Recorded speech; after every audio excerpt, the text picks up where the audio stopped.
Good morning everybody, welcome back to life and colours. আমি আপনাদের host and দোস্ত সৌম্য, আর আপনাদের সবাইকে স্বাগত জানাচ্ছি লাইফ অ্যান্ড কালার্সের একটা সম্পূর্ণ নতুন ভিডিওতে। আমরা এখন এই ব্লগটা শুরু করছি এই শিয়ালদা স্টেশন থেকে। শিয়ালদা স্টেশন থেকে আজকে আমাদের একটা নতুন জার্নি শুরু হতে চলেছে। তো আমরা যাচ্ছি, থাম্বনেল বা টাইটেল দেখে তো বুঝেই গেছেন, টাকি একদিনের একটা ছোট ট্যুর করতে ফ্যামিলির সাথে। দেখি এবার টিকিট কাটবো, সামনে টিকিট কাউন্টার। আমরা যাবো এখান থেকে হাসনাবাদ লোকালে, তো টিকিট কাটবো আর তারপর সবাই মিলে হাসনাবাদ লোকালে চেপে যাবো টাকি।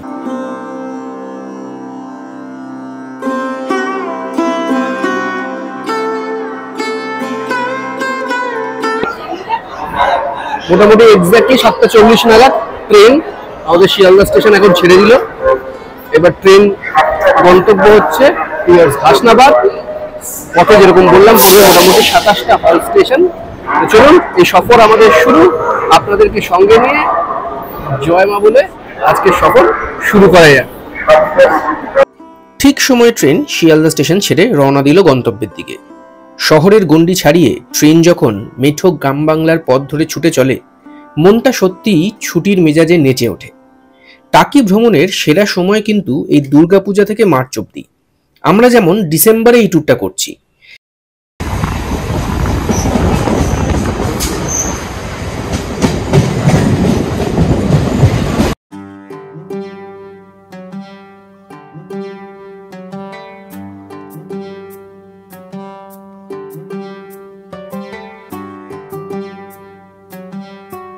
এই জায়গার সেরা আকর্ষণ অবশ্যই ইন্ডিয়া বাংলাদেশ বর্ডার।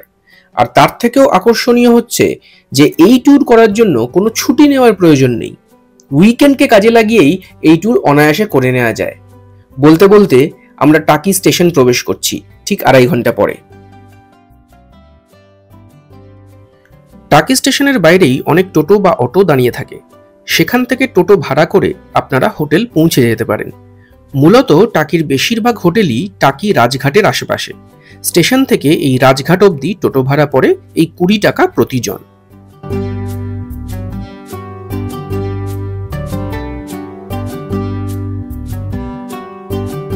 টাকিতে আমাদের আজকের স্টে টাকি রিভার ভিউ গেস্ট হাউস।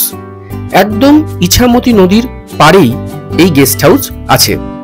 মূলত এই রাজঘাটের রোডে সব গেস্ট হাউসই ইছামতি নদীর পাড়ে। তবে এই গেস্ট হাউসটার বিশেষত্ব হচ্ছে, একে তো খুব স্ট্র্যাটেজিক্যালি পজিশনড, আর দ্বিতীয়ত এর সব রুমই রিভার ভিউ ফেসিং, সেইটা একটা অ্যাডভান্টেজ। আর এখানকার চেক ইন টাইম 11:30 আর চেক আউট সকাল 10টা। তবে এই গেস্ট হাউসের একটা অসুবিধা হচ্ছে, এখানে কিন্তু সিঁড়ি ভেঙে উঠতে হবে, এখানে কোনো লিফটের ব্যবস্থা নেই। আমাদের রুমগুলো সবই 3rd ফ্লোরে। এই 3rd ফ্লোরে সবই রিভার ভিউ রুমস। রুম টুরটা দিয়ে দিই। ঢুকেই ডান দিকে বিশাল বড় আয়না দেখতেই পাচ্ছেন। আর ঘরটা কিন্তু প্রথমেই বিশাল স্পেশাস, যেটা দেখে মনে হচ্ছে। এর ভাড়া পড়েছে আমাদের 2300 টাকা পার নাইট। এক একটা ঘরে কিন্তু প্রায় 2 থেকে 3 জন অ্যাডাল্ট অনায়াসে থেকে যেতে পারে। খুবই নিট দেখতে। আর এইটা হচ্ছে ইউএসপি। বিছানা থেকেই আপনি ওপেন ব্যালকনি দিয়ে দেখতে পারবেন ইছামতি নদীর ভিউ। সত্যি অসাধারণ না? সন্ধ্যাবেলা বিকেলবেলা এখানে বসেই কিন্তু অনায়াসে সময় কাটিয়ে দেওয়া যায়। রুম দেখে কিন্তু মন ভরে গেল। মনে রাখবেন, টাকি রিভার ভিউ গেস্ট হাউসের 3rd ফ্লোরের এই রুমগুলো সবই কিন্তু রিভার ভিউ ফেসিং। আগে থেকে বলে রাখলে এই রুম অ্যালট হয়ে যাবে। বাথরুমও অত্যন্ত নিট অ্যান্ড ক্লিন, পরিষ্কার পরিচ্ছন্ন। কমোড আছে, বেসিন আছে, আয়না আছে, গিজার আছে, সবকিছুরই ব্যবস্থা এখানে আছে। তাই কোনো অসুবিধাই হবে না। যাই হোক, আমরা রিভার ভিউ দেখতে দেখতে চটাপট ব্রেকফাস্ট সেরে ফেললাম, কারণ এবার আমরা বেরোবো সাইট সিইং এর উদ্দেশ্যে। ব্রেকফাস্ট করে আমরা এখন হোটেল থেকে বেরিয়ে গেছি। এখন একটা টোটো করে নিয়েছি, 2টো টোটো করে নিয়েছি আমরা। যাচ্ছি এখানে সাইট সিইং এর উদ্দেশ্যে। যেরকম দেখালাম, এখানে 3 ধরনের সাইট সিইং হয়, তার রেট আছে আলাদা আলাদা, টাইমও লাগে। দুটোতে 1.5 ঘন্টা করে, একটাতে 1 ঘন্টা করে। রেট 350, 350, 300। তো একটা টোটোর জন্য যদি সবকটা সাইট সিইং করেন, টোটাল 14টা স্পট, মোটামুটি 1000 টাকা করে সাইট সিইং এর ভাড়া পার টোটো। প্রথমেই আমরা এসে দাঁড়িয়েছি টাকি দুর্গা দালানে। এই দুর্গা দালান কিন্তু বছরের বেশিরভাগ সময় বন্ধ থাকে। দুর্গাপূজার সময় এটা খুলে দেওয়া হয়। আপনারা দেখতে পাচ্ছেন গেটটা বন্ধ, কিন্তু দুর্গাপূজার সময় এই দালান সর্বসাধারণের জন্য উন্মুক্ত। অসাধারণ দুর্গাপুজো হয় এখানে, যার প্রতিমা ইছামতি নদীতে ভাসান যায়। যাই হোক, এরপর আমরা এগিয়ে চলি আমাদের নেক্সট স্পটের দিকে।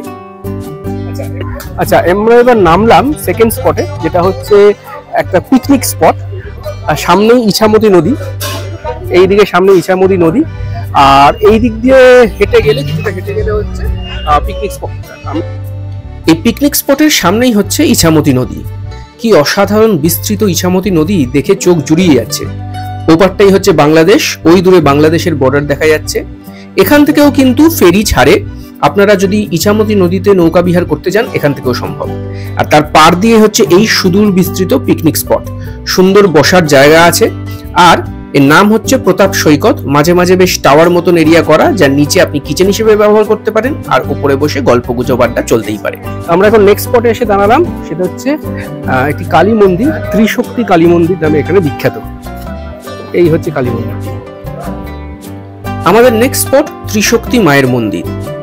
সামনেই দেখতে পাচ্ছেন, এই হচ্ছে মন্দির।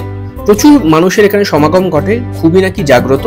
আমরা যখন পৌঁছই মূল দ্বার তখন বন্ধ, তবে অচিরেই খুলে যায়। এই যে মূর্তিটি দেখছেন, এইটি হচ্ছে এখানেই বাস করতেন এক নাগা সন্ন্যাসী। তার মৃত্যুর পর তার অনারে এই পার্শ্ববর্তী মন্দিরটি স্থাপন করা হয়।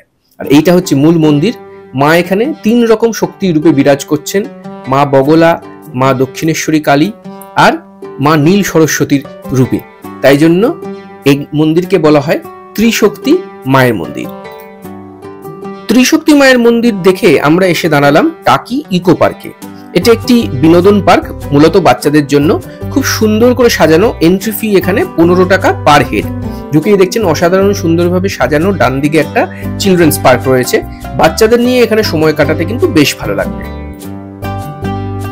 এখানে ঢুকে এখানে একটা সুন্দর চিলড্রেন্স পার্ক মতন আছে, বাচ্চাদের খুব মজা লাগবে এই ইকো পার্কে আসলে। কলকাতার ইকো পার্কের সাথে অবশ্যই তুলনাযোগ্য নয়, এটা টাকির ইকো পার্ক। বাচ্চাদের মনোরঞ্জনের জন্য এই ব্যবস্থা করা। এখানে এবং বোটিং করারও ব্যবস্থা আছে, প্যাডেল বোট। তো একটা পরীক্ষা মতন করা আছে পুরো, এই সোজা একটা পরীক্ষা মতন চলে গেছে। এইখানে বোটিং করা যায়। টাকি ইকো পার্কের একদিকে এই পরীক্ষার ধারে আবার থাকার ব্যবস্থাও রয়েছে দেখছি, তবে সেই সম্বন্ধে সম্যক ধারণা নেই যে কত প্রাইস বা কিরকম। আবার এই টাকি ইকো পার্কের ভেতরেই রয়েছে একটা পাখিরালয়, যেখানে বিভিন্ন ধরনের পাখি ইনক্লুডিং এমু পাখিও আছে। টাকি ইকো পার্ক দেখে এবার আমরা এসে দাঁড়ালাম টাকি জোড়া মন্দিরের সামনে। এইটা হচ্ছে জোড়া শিব মন্দির, সুন্দর একটা পুকুর, তার ওপারেই হচ্ছে জোড়া শিব মন্দির। টাকি পৌরসভার অধীনে এই জোড়া শিব মন্দির। অনেকেই এখানে পুজো দিতে আসেন, এটাও একটা দর্শনীয় স্থান হিসেবে গণ্য হয়। কিছুক্ষণ জোড়া মন্দিরের পাশে কাটিয়ে পুকুরের শীতল হাওয়ায় নিজেদের আবৃত করে এবার আমরা চললাম আবার আমাদের হোটেলের দিকে লাঞ্চের জন্য। হোটেলে এসেই আগে আমরা লাঞ্চ করে নিলাম। এই টাকি রিভার ভিউ গেস্ট হাউসের লাঞ্চ কিন্তু দুর্ধর্ষ, খাবার দাবার অসাধারণ। আমরা ভেজ থালি নিয়েছিলাম সবাই, যেখানে ডাল, আলু ভাজা, তরকারি তো ছিলই, তার সঙ্গে নিয়েছিলাম চিকেনের প্লেট আর মাটনের প্লেট। মাটনের স্বাদ মুখে লেগে থাকার মতন। লাঞ্চের পর আবার বেরিয়ে গেছি এখন আমাদের সেকেন্ড রাউন্ড ট্যুরের জন্য। আর এইবার যেটা করব সেটা হচ্ছে আমরা চেষ্টা করব এই ইছামতি নদীতে একটা বোট ট্রিপ নেওয়ার। যেটা সকালেই খবর নিয়ে জেনেছিলাম, মোটামুটি 1000 টাকা করে পার বোট নেয় 8 ঘন্টার জন্য। প্রথম ভেবেছিলাম 1 ঘন্টা, 1 ঘন্টা নয়, 1 ঘন্টার ভাড়া বলছে 1800 টাকা। 8 ঘন্টার জন্য 1000 টাকা নেয়। সেটা এই মোহনা পর্যন্ত ঘোরায়, মোহনা পর্যন্ত নিয়ে যায়, আর সেখান থেকে আবার ফিরিয়ে আনে। বাংলাদেশ বর্ডারটাও দেখতে পাবেন, মোহনাও দেখতে পাবেন, আর সেখান থেকে ফিরে আসবেন। এই হচ্ছে মোটামুটি বোট রাইডের বৃত্তান্ত। বলতে বলতে আমাদের বোট এসে দাঁড়ালো। এখানে কিন্তু একতলা বা দোতলা 2 রকমেরই বোট পাওয়া যায়, যেটা পছন্দ আপনারা সেটা চুজ করতে পারবেন। আমরা দোতলা বোট চুজ করেছিলাম। ওয়াও, ইছামতি নদীর ওপর দিয়ে এখন আমরা যাচ্ছি। একদিকে সূর্য অস্ত যাচ্ছে, তার রিফ্লেকশনটা অসাধারণ লাগছে জলে, অসাধারণ লাগছে জলের রিফ্লেকশনটা। আর আমরা যাচ্ছি সম্ভবত মোহনার দিকে।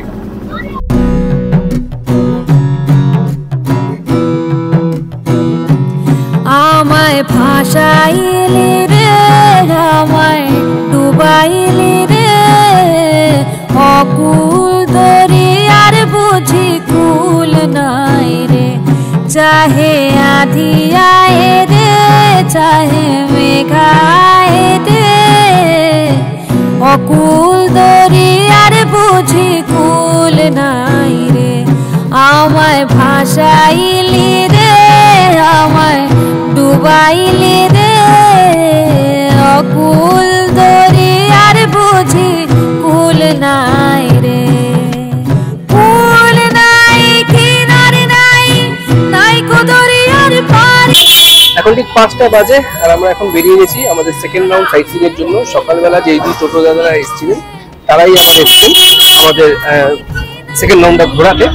তো যদিও লাইট পড়ে গেছে, ওনারা বলছেন যে সন্ধ্যাবেলাতে কিছু কিছু জায়গা আছে যেগুলোতে লাইটিং দিয়ে অসাধারণ লাগে দেখতে, তাই আমরা বেরিয়ে পড়েছি সেটা ঘুরে দেখার জন্য। যেরকম যেরকম দেখতে পাবো আপনাদের এক্সপিরিয়েন্সটা আপনাদের সাথে অবশ্যই শেয়ার করবো। চলুন তাহলে বেরোনো যাক একসাথে। সেকেন্ড রাউন্ড সাইট সিইং এ প্রথমেই আমরা এসে দাঁড়িয়েছি বিসর্জনের জমিদার বাড়ির সামনে। মানে বিসর্জন সিনেমা যে শুটিং হয়েছিল সেখানে যে জমিদার বাড়ি দেখানো হয়েছিল, যেটা কৌশিক গাঙ্গুলির বাড়ি ছিলেন, সেই বাড়িটা দেখার জন্য এই বাড়িটা কৌশিক গাঙ্গুলির বাড়ি হিসেবে দেখানো হয়েছিল। এই বারান্দাতেই কালো চেয়ারের ওপর কৌশিক গাঙ্গুলি বসে থাকতেন। অসাধারণ। বিসর্জনের শুটিং বাড়ি দেখে তারপর আমরা এসে পৌঁছলাম এখানে 400 বছরের পুরনো মা কুলেশ্বরী মায়ের মন্দিরে। এখন আমরা এসে দাঁড়িয়েছি মোটামুটি 400 বছরের পুরনো জাগ্রত মন্দির টাকি কুলেশ্বরী মায়ের মন্দির। তো সেইটা আমাদের নেক্সট স্পট আজকের ইভিনিং এ, তো সেইটা দেখতে এসেছি। এই টাকি কুলেশ্বরী কালীবাড়ি।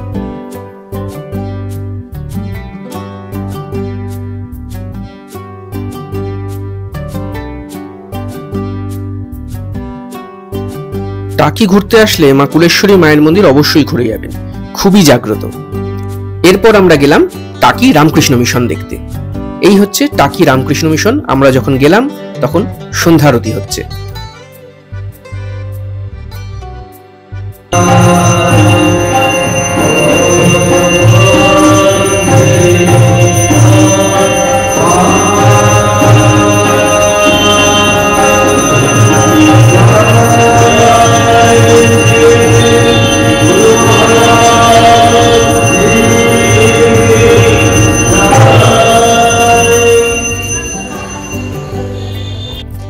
টাকি রামকৃষ্ণ মিশন ঘুরে এবার আমরা পৌঁছলাম টাকি রাজবাড়ি, অর্থাৎ যেটা পুবের বাড়ি বলে পরিচিত সেইখানে আবার এখন পুবের মেলাও হচ্ছে।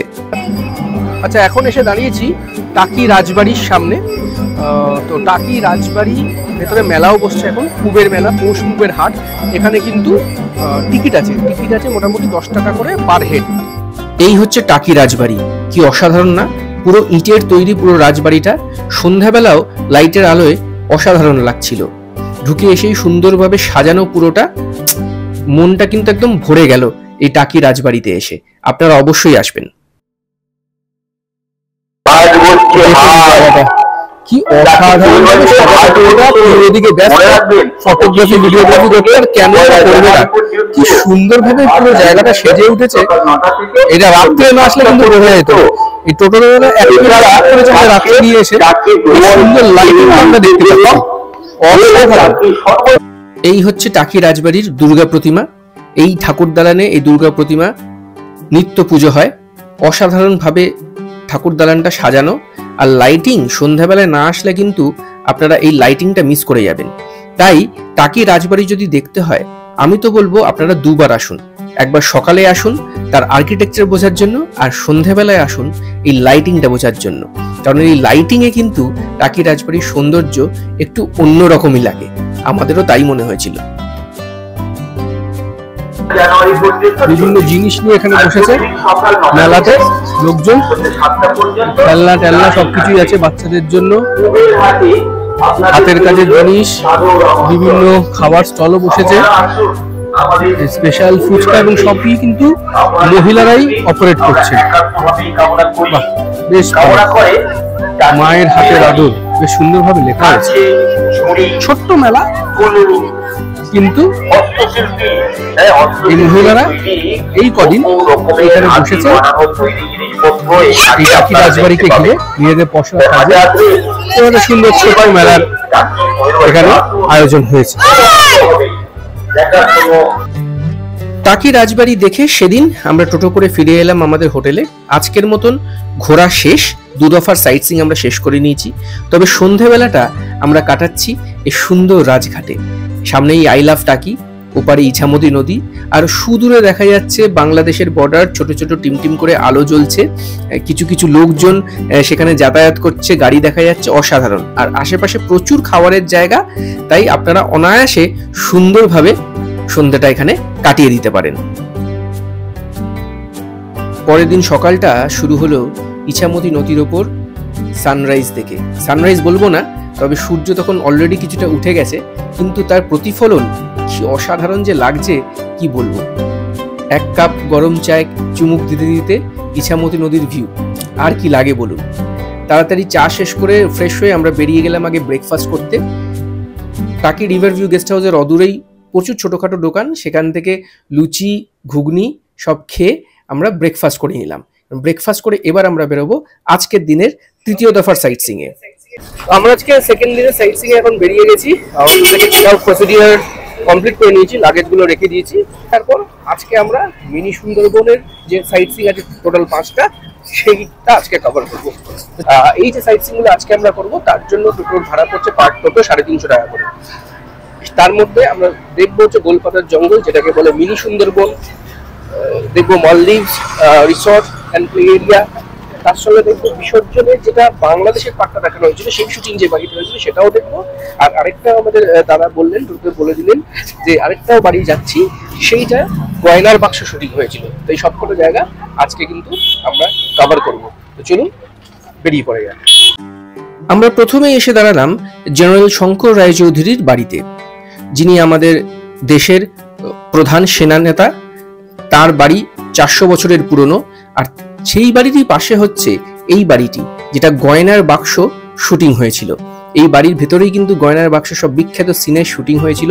আর এই বাড়ির ঠিক অপোজিটেই আপনারা যদি দেখেন তাহলে দেখতে পাবেন এটি রান্নাঘর, যে রান্নাঘরে গয়নার বাক্সতে সেই পিসিমার ভূত এসে দেখা দিতেন গৃহিণীকে। কি অসাধারণ না? সবাই ফটো ভিডিও তুলতে এখানে ব্যস্ত। এই ব্যাপারটা কিন্তু আমার অসাধারণ লেগেছে এই শুটিং স্পটটা দেখতে।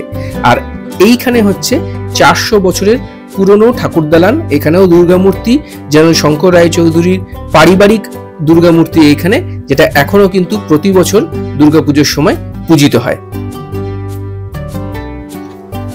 আচ্ছা, এবার এসে দাঁড়ালাম কালকে একটা বিসর্জন শুটিং স্পট দেখেছিল, যেখানে বিসর্জনের জমিদার বাড়ি শুটটা হয়েছিল কৌশিক গাঙ্গুলির।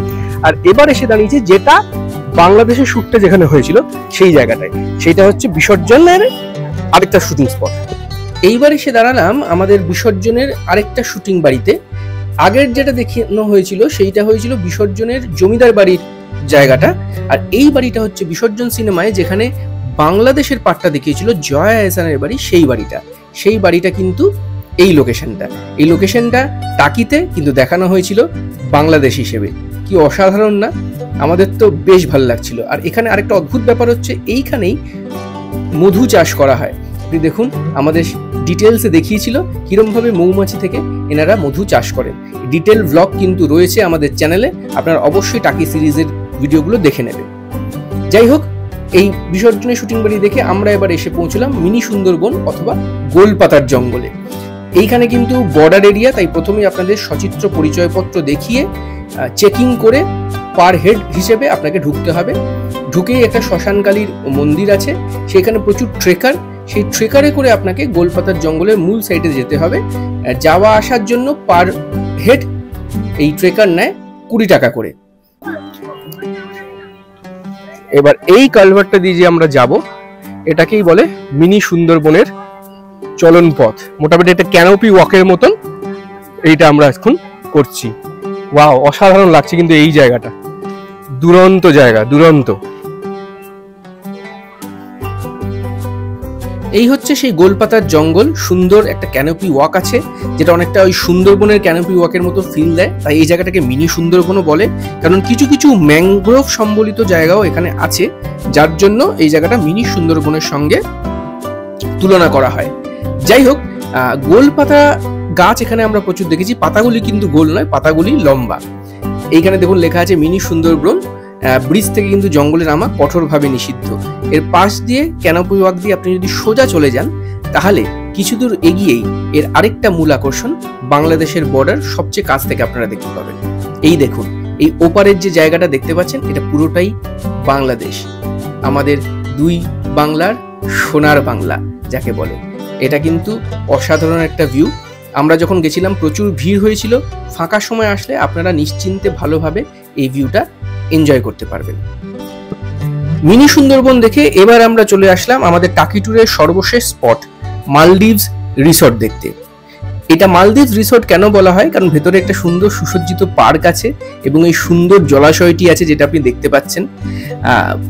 এই জলাশয়ের উপর দিয়ে সুন্দর এরকম হালকা ব্রিজ মতো করা, এবং এই যে ভিলাগুলো আপনি দেখতে পাচ্ছেন এইগুলো কিন্তু এই জলাশয়ের উপর তৈরি করা হয়েছে এবং এইগুলোই রিসর্ট যেগুলো থাকা যায়। তাই এই ফিলটা কিন্তু অনেকটা মালদ্বীপসের মতন বলে এটাকে মালদ্বীপসের রিসর্ট বলা হয়।